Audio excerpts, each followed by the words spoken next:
លេខដែលបានលាបនៅលើតួនៃនាវាចម្បាំងនេះមិនមែនជាលេខអចិន្ត្រៃយ៍នោះទេនាវាចម្បាំងតែងតែមានអ្វីដែលគេហៅថាលេខសម្គាល់នាវាដែលជាកូដសម្រាប់សម្គាល់និងជាសញ្ញាដែលបញ្ជាក់ប្រាប់នាវានោះប៉ុន្តែកូដនោះមិនមែនមានន័យថាត្រូវប្រើប្រាស់ជារៀងរហូតនោះទេបញ្ជាការដ្ឋានកងទ័ពជើងទឹកតែងតែផ្លាស់ប្ដូរឬកំណត់លេខសម្គាល់នាវាឡើងវិញនៅពេលដែលនាវាត្រូវបានកែសម្រួលដាក់ឲ្យចូលនិវត្តន៍ឬក៏ផ្លាស់ប្ដូរពីកងនាវាមួយទៅកងនាវាមួយទៀតលេខដដែលដែលធ្លាប់លាបនៅលើនាវាមួយអាចនឹងត្រូវយកទៅប្រើប្រាស់លើនាវាផ្សេងទៀតទាំងស្រុងនៅពេលក្រោយសូម្បីតែអក្សរក៏អាចផ្លាស់ប្ដូរបានដែរដែលជាការកំណត់តួនាទីរបស់នាវាឡើងវិញដោយមិនចាំបាច់ប៉ះពាល់ដល់តួនាវាផ្ទាល់ឡើយលេខនោះមិនមែនជាឈ្មោះរបស់នាវានោះទេប៉ុន្តែវាគ្រាន់តែជាលេខសម្គាល់មួយដែលរងចាំការកំណត់ប្រើប្រាស់ឡើងវិញតែប៉ុណ្ណោះ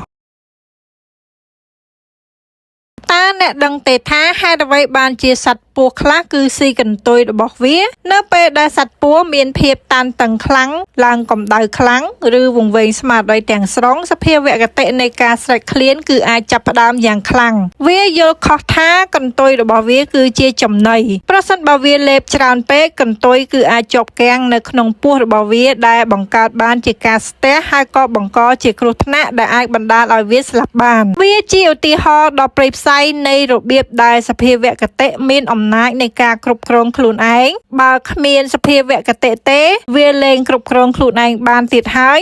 រួមទាំងបង្កភាពអន្តរាយដល់ខ្លួន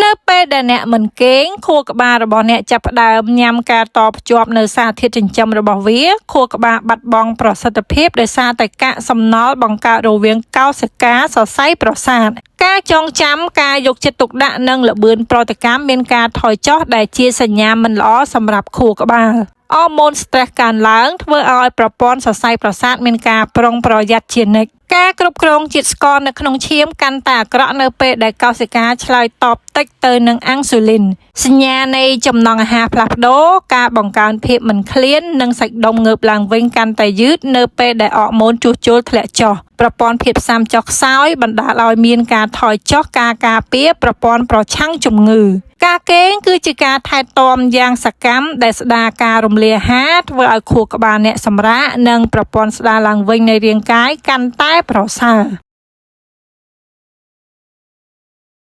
តើមានអ្វីកើតឡើងប្រសិនបើអ្នកឈប់ហាត់ប្រាណបន្ទាប់ពីអាយុ50ឆ្នាំដំបូងឡើយមិនមានអារម្មណ៍អ្វីប្លែកនោះទេប៉ុន្តែសាច់ដុំអ្នកចាប់ផ្ដើមរួញយឺតហើយកម្លាំងក៏ថយចុះតុល្យភាពកាន់តែមានស្ថិរភាពតិចចំណែកឯសន្លាក់មានអារម្មណ៍ថារឹងសកម្មភាពប្រចាំថ្ងៃដូចជាការឡើងជណ្ដើរឬលើករបស់របរដែលមានអារម្មណ៍ថាពិបាកជាងមុនការរំលាយអាហាររបស់អ្នកអាចយឺតហើយកម្រិតថាមពលអាចធ្លាក់ចុះរាងកាយសម្របខ្លួនយ៉ាងឆាប់រហ័សទៅនឹងភាពអសកម្មនៅអាយុនេះការរក្សាភាពសកម្មមិនមែនមានន័យថាការវឹកហាត់ខ្លាំងនោះទេប៉ុន្តែវាមានន័យថាធ្វើឲ្យសាច់ដុំនិងសន្លាក់របស់អ្នកធ្វើចលនាទៀងទាត់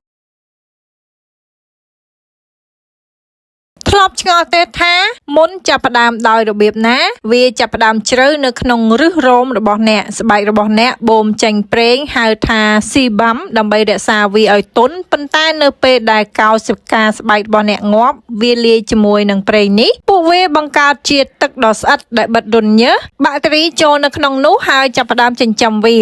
រាងកាយរបស់អ្នកវាលុកបាក់តេរីដោយឈាមនិងបណ្ដាលឲ្យហើមក្រហមទីបំផុតកោសិកាឈាមសងាប់ដោយសារតែបាក់តេរីហើយបង្កើតជាខ្ទុះពណ៌លឿងនិងលេចចេញមកតើមានអ្វីកើតឡើងប្រសិនបើអ្នកបន្ថែម Fiber ទៅអាហារពេលព្រឹករបស់អ្នកជំនួសឲ្យការកើនឡើងថាមពលរហ័សអាហាររបស់អ្នកអាចរំលាយបានយឺតនិងធ្វើឲ្យអ្នកឆ្អែតបានយូរ Fiber មានជាតិខ្លាញ់និងជាតិសរសៃដែលមានសុខភាពល្អជាតិស្ករនៅក្នុងឈាមថេរជាមួយនឹងជាតិខ្លាញ់របស់ Fiber វាធ្វើឲ្យអ្នកស៊ូនឹងភាពអត់ឃ្លានបានយូរហើយការញ៉ាំអាហារសម្រន់ផ្សេងៗនឹងធ្លាក់ចុះវាអាចជួយដល់ថាមពលកាន់តែខ្លាំងការគ្រប់គ្រងចំណង់អាហារនិងការចាប់ផ្ដើមមានតុល្យភាពជាងមុនសម្រាប់ថ្ងៃរបស់អ្នក